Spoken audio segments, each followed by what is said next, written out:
ভাই সোলাইমান অ্যানালাইসিস আপনার কথা রয়েছে প্যারালাইসিস। শুনেন, 1924 সাল থেকে শুরু করে আজ অবধি 2026 অর্থাৎ 102 বছরের এই চরমনায় মাহফিল প্রতিষ্ঠিত হয়েছে। সেই জন্মলগ্ন থেকে দিন দিন চরমনায় মাহফিলের জৌলুস দিন দিন আল্লাহ তালা বাড়ায় দিচ্ছেন আল্লাহ তালার পক্ষ থেকে।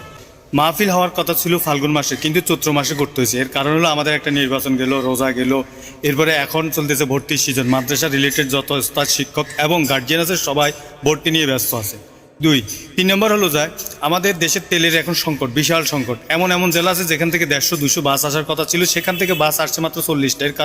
এর কারণ তেল পাচ্ছে না, পর্যাপ্ত তেল না পাওয়ার কারণে বাসগুলো রিজার্ভ নিচ্ছে না, যার কারণে মানুষগুলো আসতে পারে না। এখন এত দূর থেকে মানুষগুলো কীভাবে আসবে? সারা বাংলাদেশের মানুষ যেহেতু ওখানে যায়, কীভাবে যাবে? যেহেতু তেলের সংকট, তাইলে সমস্যা কয়টা? 4টা। 1, রোজা গেল। 2, আপনার নির্বাচন গেল। 3, এখন ভর্তির একটা সিজন চলতেছে মাদ্রাসা ভিত্তিক। 4, তেলের সংকট। সব মিলে এবার মোটামুটি মানুষ যদিও কম হয়েছে মনে হয়, কিন্তু প্রচুর মানুষ হয়েছে। এটা ধারণ ক্ষমতার বাইরে মানুষ হয়েছে। হ্যাঁ, আগের তুলনায় মানুষ কম হয়েছে। এই জন্য বলি ভাই, এটা আপনার কথার হলো প্যারালাইসিস। আপনি সত্যটা জানুন, তারপর প্রচার করুন।